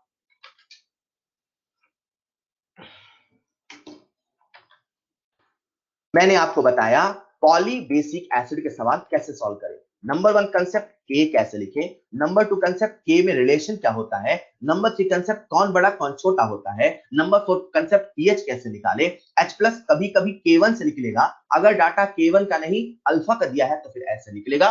बच्चों अगर आप सीख गए हैं तो कुछ एक सवालों के माध्यम से इसे मैं और पक्का करता हूं। आप सबके सामने स्क्रीन पर है पहला सवाल। अच्छा आगे बढ़ने के पहले एक बार देख लेते हैं, वही लिखा हुआ है H3PO4 एक वीक एसिड है। देखो K1 K2 K3, मुझे इस एसिड का कंप्लीट आयनेशन लिखना है K, तो कैसे लिख दिया?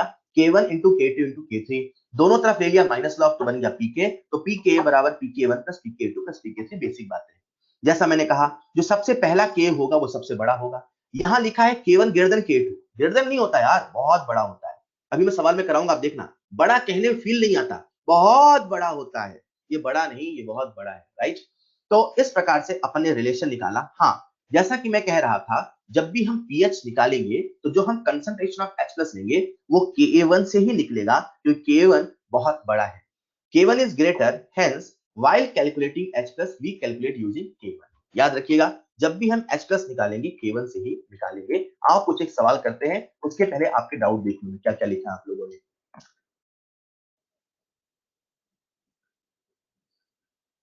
यासिर बेटा शुरू में बताया था क्यों इसे पॉलीबेसिक बोलते हैं, क्योंकि एक से ज्यादा हाइड्रोजन है। प्रशांत कुमार ध्यान से सुने, सर ऊपर वाला फॉर्मूला ही सही है, H+ का फॉर्मूला नहीं। बेटा मैंने क्या बोला, डाटा क्या दिया है, सुनते नहीं हो। अगर डाटा के का दिया है तो वो लगाना, अगर डाटा अल्फा का दिया है तो वो लगाना।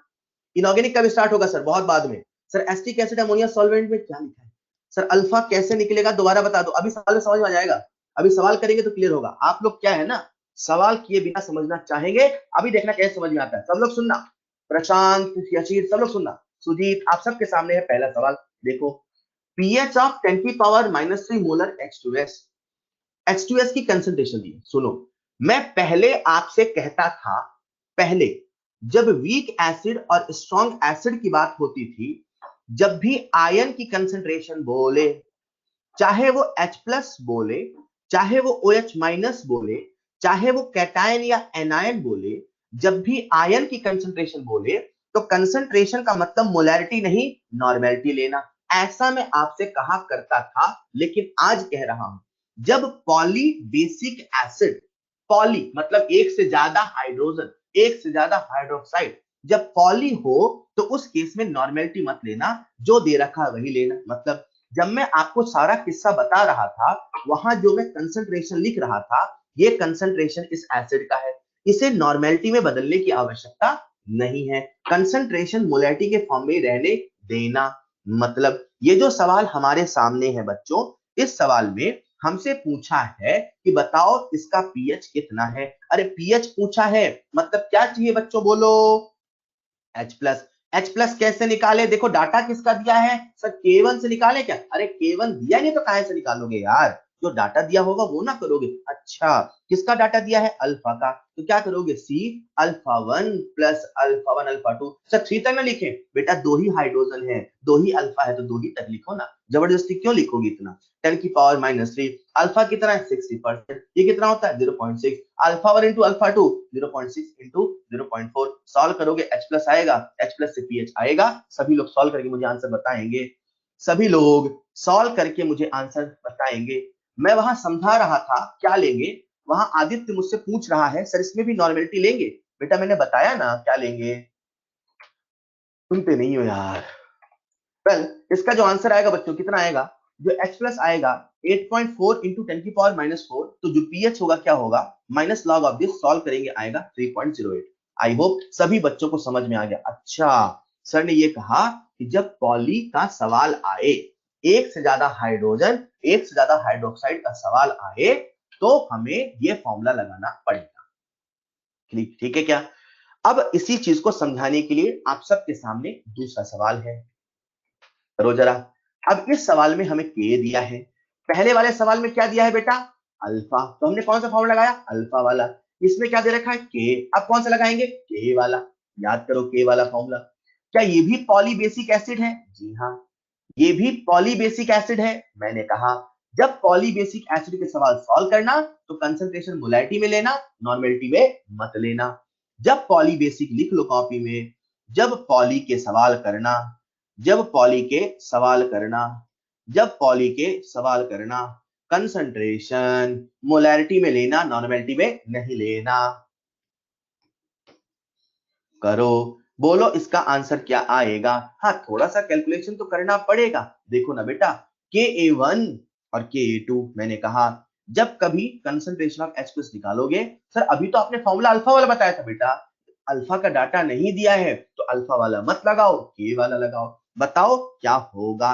Sir so simple, concentration of H plus is equal to under root of K1 into c होगा। सर K2 नहीं लिखे? नहीं लिखे, मैंने कहा केवल फर्स्ट वाला ही लिखेंगे। तो अंडर रूट ऑफ K1 कितना? 10 की पावर -7 इंटू 10 की पावर -3, कितना आ गया? 10 की पावर -10 का अंडर रूट, कितना आ गया? 10 की पावर -5। हमसे कुछ पीएच पूछा, पीएच कितना आ गया? 5। What will the value of pH? 5।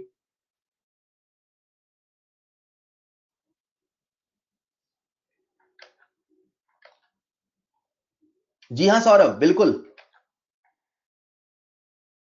क्या बात है, क्या बात है, बहुत बढ़िया, बहुत बढ़िया। आप सबके सामने स्क्रीन पर है अगला सवाल। अब आप आंसर दे रहे हैं, अब आप आंसर दे रहे हैं। देखो जरा अगला सवाल।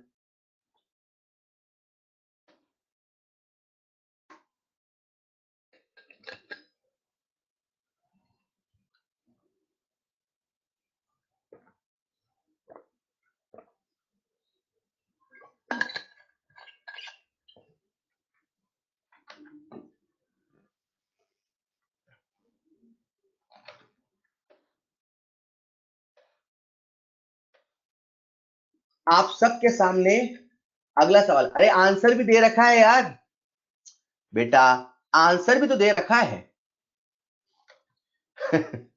आंसर भी तो दे रखा है यार, क्या करते हो आप लोग। YOH होल ट्वाइस मतलब दो हाइड्रोक्साइड आयन है, मतलब ये पॉली है। अब ये पॉली बेस है कि एसिड है? सर बेस है। जब भी कभी पॉली की बात करते हैं, जब भी कभी पॉली की बात करते हैं, जो फर्स्ट आयोनाइजेशन कांस्टेंट होता है, जो फर्स्ट आयोनाइजेशन कांस्टेंट होता है, वही तो सबसे बड़ा होता है। जब भी कभी पॉली की बात करते हैं, चाहे पॉली एसिड हो चाहे पॉली बेस हो, जो सबसे बड़ा, जो सबसे पहला की होता है, वही तो सबसे बड़ा होता है। बिल्कुल विजय, ये थ्योरी में ही तो था, फिर भी आप सॉल्व कर रहे हैं। Well, the answer is already given and what is the correct answer? Sir KB1 greater than KB2। आप सबके सामने है स्क्रीन पे अगला सवाल, इसका आंसर आप मुझे देंगे।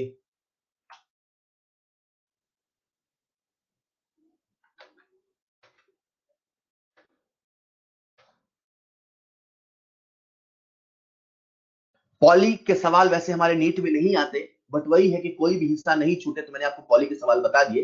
Poly is not important for exam, यही बता दूं। जो चीजें इंपॉर्टेंट नहीं है वो लास्ट में इसलिए ले रहे हैं, this is not important for exam.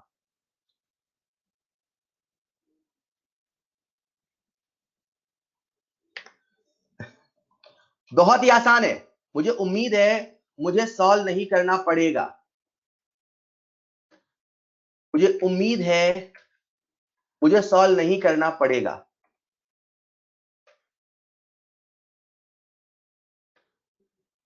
आप सबके सामने स्क्रीन पे सॉल्यूशन है। हाँ, आप कोई बच्चा मल्टीप्लाई नहीं करना चाह रहा है तो मुश्किल है। कसम खा के बेटा मल्टीप्लाई नहीं करेंगे सर।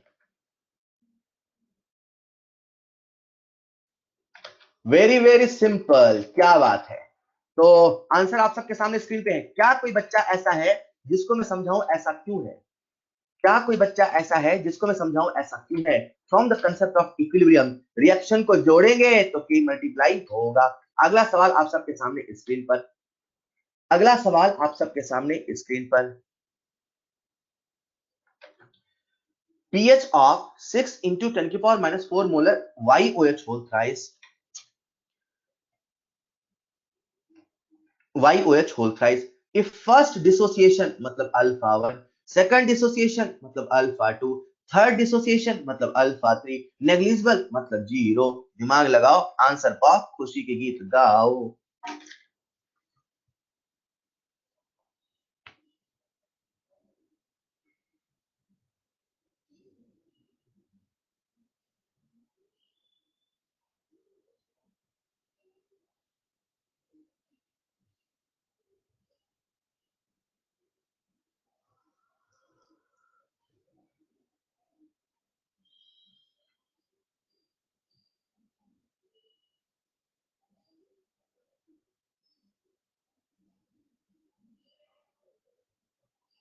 विकास मीणा, ध्यान से नहीं सुनोगे तो यही होगा ना।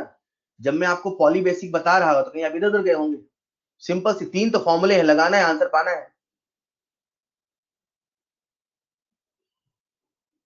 अब उससे आप रिकॉर्डेड देखना विकास, रिकॉर्डेड में जाके आप अभी से 10 मिनट पीछे जाके देखना, तो आपको समझ में आ जाएगा मैं क्या बोल रहा हूँ।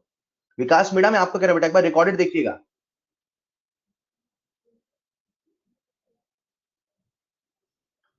राहुल मुझसे पूछ रहा है, सर पहले स्टेप में 100 टूटा, तब 60% कैसे होगा? अरे यार राहुल, पहले स्टेप में पहला टूटा, YOH होल थ्राइस है, तो पहला वाला OH माइनस टूटा। पहला टूटने के बाद सारा OH माइनस आयन खत्म हो गया क्या? ये दो OH माइनस क्या करेंगे? ये नहीं टूट रहे हैं। तो पहला वाला टूटा, इसका अल्फा 100% है, दूसरा वाले का 60% है।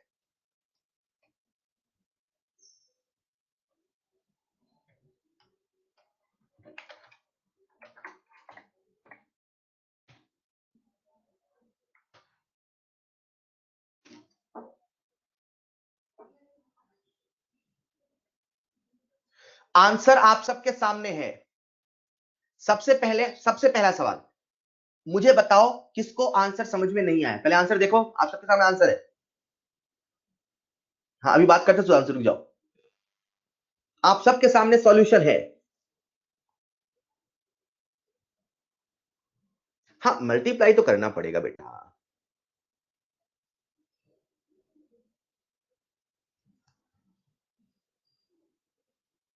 आज सवाल में हमें के का डाटा नहीं दिया है, आज सवाल में हमें अल्फा दिया है, तो बेटा अल्फा निकालिए ना। अल्फा दे रखा है, सो सिंपल। अगर सवाल में हमें के दिया होता, सुनो सुनो सुनो, केस वन, मैं बोल रहा हूं अब सुन लो। अगर सवाल में हमें के दिया होता तो आपने क्या कहा होता, sir concentration of H plus, अच्छा OH है क्या, तो आपने कहा होता कंसंट्रेशन ऑफ OH माइनस बराबर under root of K1 into OC। पर सवाल में हमें के नहीं दिया है, सवाल हमें अल्फा की बात कर रहा है, तो अब अल्फा वाले तरीके से निकालते हैं। बच्चों देखो ये OH है, तो इससे आप H प्लस नहीं OH माइनस आयन निकालोगे, तो OH माइनस आयन आएगा जैसा मैंने कुछ देर पहले बताया था, कैसे याद करो, सी ब्रैकेट में alpha one plus alpha one alpha two plus alpha one alpha two alpha three, सारी वैल्यू को पुट कर दो। अल्फा थ्री 0 है तो 0, alpha two 0.5, alpha one 1 1, solve करोगे अपने पास OH माइनस आ गया 9 इंटू 10 की पावर -4, ये OH माइनस आयन आया, इससे POH आ गया 3.04। लेकिन बच्चों सवाल हमसे POH नहीं pH पूछा है, सवाल हमसे POH नहीं pH पूछा है, सवाल हमसे POH नहीं pH पूछा है। अरे तो pH बराबर 14 - 3.04 होगा ना बेटा। सवाल हमसे POH नहीं pH पूछा है, तो pH बराबर क्या होगा 14 - 3.04। बोलो बोलो कितना, कितना आएगा, सॉल्व करें कितना आएगा exactly, and the correct answer is 10.96।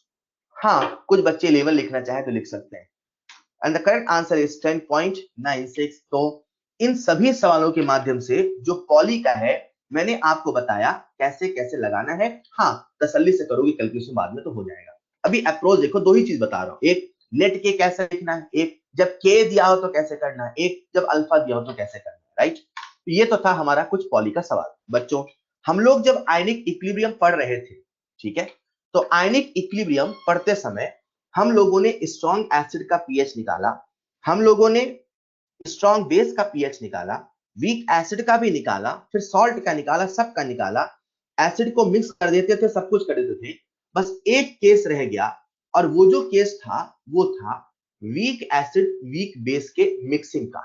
मतलब आपने जितने भी सवाल किए हैं, आप देखना जितने मैंने सवाल कराए हैं, एसिड था या केवल बेस था, या स्ट्रॉन्ग एसिड था, या स्ट्रॉन्ग बेस था, या एसिड बेस से सॉल्ट था, तो कभी स्ट्रॉन्ग एसिड ज्यादा तो कभी वीक बेस, सारे सवाल आ गए, बफर में भी सब मिला है। लेकिन एक केस नहीं आया वीक एसिड वीक बेस का, ये केस नहीं आया। तो मैं आपको बता देता हूं, अगर कभी वीक एसिड वीक बेस के मिक्सिंग का सवाल आए, राइट, इसके सवाल भी नहीं है मॉड्यूल में वैसे, पर फिर भी मैं बता देता हूं सारे केसेस, ये भी क्यों छूटे। वीक एसिड वीक बेस के मिक्सिंग का सवाल, मतलब इमेजिन करो अपने पास एक कंटेनर है, बच्चों ध्यान से सुन लो, अपने पास एक कंटेनर है, पहले कंटेनर में एक एसिड Ha1 है, ये एसिड नहीं ये वीक एसिड है। ये दूसरा कंटेनर है, इसमें एक वीक एसिड Hb1 है, दोनों ही वीक एसिड है, दोनों को मिला दिया, एक नया सोल्यूशन बना दिया, नए सोल्यूशन में दोनों एसिड है।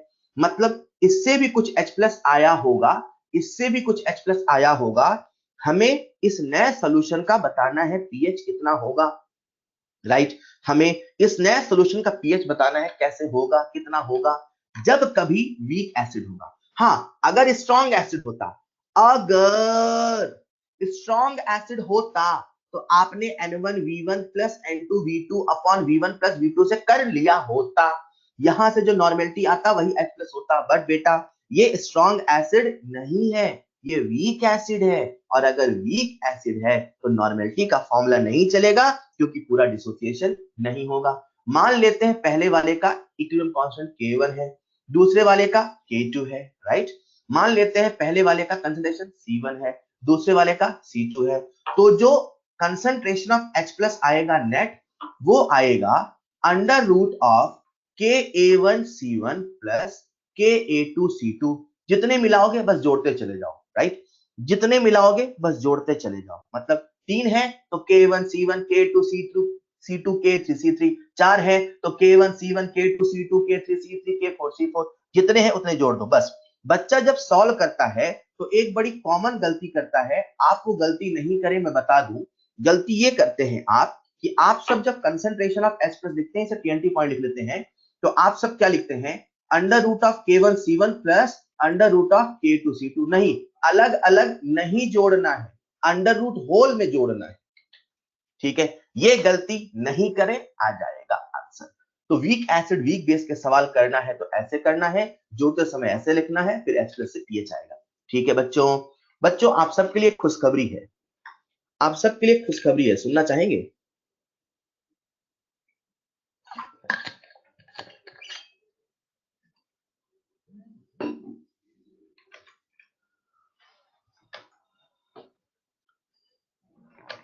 आप पढ़ रहे थे आयनिक इक्विलिब्रियम।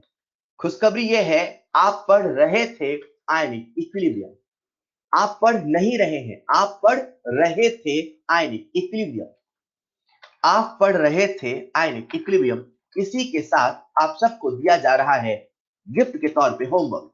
नेक्स्ट क्लास का होमवर्क रहेगा illustration complete, beginner box complete, exercise 1 complete, exercise 3 complete, exercise 2 complete. जितना कर पाए उतना कर लें, आधा तो आपने वैसे ही कर लिया होगा। एक्सरसाइज 1 आपने 147 तक ऐसे ही कर लिया होगा, तो गिने चुने सवाल 15-20 और करने हैं। एक्सरसाइज 3 करना है, 2 करना है। 3 अभी नहीं कर पाओ चलेगा, बट कर लोगे। 3 से 4 घंटे का होमवर्क है, कल परसों तक आराम से हो जाएगा। परसों पेपर है, तो इस बार आपको जरूर ये सारा का सारा खत्म करना है। हाँ, जब आप सॉल्व करेंगे तो कैसे करेंगे वो जरूर एक बार सुन लो।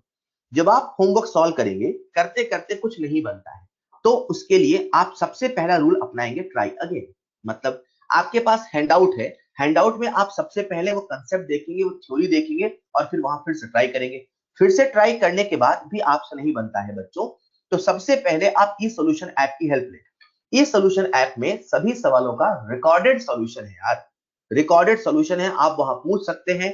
फिर भी नहीं समझ में आता, सब चीज से हार जाते हो, देन आस्क मी, फिर आप मुझसे पूछोगे। मतलब जब आप मुझसे पूछोगे तो आप क्या करोगे, सबसे पहले जो भी सवाल, मतलब आप ये सब कर चुके हो, फिर आप क्या करोगे, जो भी आपके सवाल है वो मुझे मैसेज कर देना, राइट।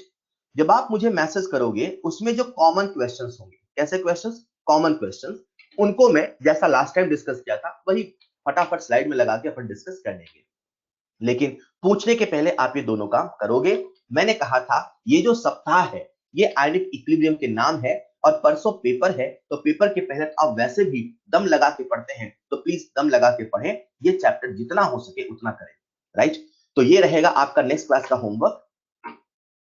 हाँ, एक बच्चा मुझसे पूछ रहा है सर पेपर में कहां तक आएगा। बेटा पेपर में एटॉमिक प्लस केमिकल प्लस आयनिक कंप्लीट आएगा। एक बच्चा मुझसे पूछा कल डिस्कशन रहेगा। जी हाँ, कल मेजर पोर्शन डिस्कशन रहेगा, और हो सकता है समय मिल जाए तो हम स्टार्ट करेंगे very very very important and very मजेदार चैप्टर, जो बहुत मजा आने वाला है, दैट इज थर्मोडायनेमिक्स। तो कल की क्लास में हो सकता है हम लोग थर्मोडायनेमिक्स शुरू करें, लेकिन पहले तो हमारा मेन फोकस रहेगा डिस्कशन, क्योंकि आपका पेपर आ रहा है, राइट। तो कल हम लोग स्टार्ट करेंगे थर्मोडायनेमिक्स, कल या परसों हो सकता है। सो आज के लिए इतना ही बच्चों, मैं क्लास का हैंडआउट बना देता हूं। मैंने आपसे एक्स्ट्रा पॉइंट, सारे काम के पॉइंट सब कुछ हो चुका है। That's all for today, thank you so much, ठीक है, thank you so much. Okay, तो एक बार हाँ प्लीज यार सब कुछ रिवाइज जरूर करना, और बस हमारा जो टारगेट था वही क्या, कि एक एक सवाल को मॉड्यूल में करना है, मॉड्यूल के एक एक सवाल को टिक लगाना है। प्लीज उसे बरकरार रखें, बहुत मजा आएगा जब अंत में पूरा सिलेबस खत्म हो जाता है और आप मॉड्यूल के पन्ने ऐसे पलट के देखते हो और सभी सवालों में लाइन से टिक लगा मिलता है। बच्चों यकीन नहीं कर सकते कितनी खुशी मिलती है, यकीन नहीं कर सकते कितनी खुशी मिलती है। तो प्लीज वो खुशी के लिए आपको पढ़ना है, सिलेक्शन तो अपने आप होगा, अपने को वो खुशी चाहिए। कौन सी खुशी, मॉड्यूल के एक सवाल में टिक लगने की खुशी। दैट्स ऑल फॉर टुडे, मिलते हैं नेक्स्ट क्लास में, थैंक यू सो मच।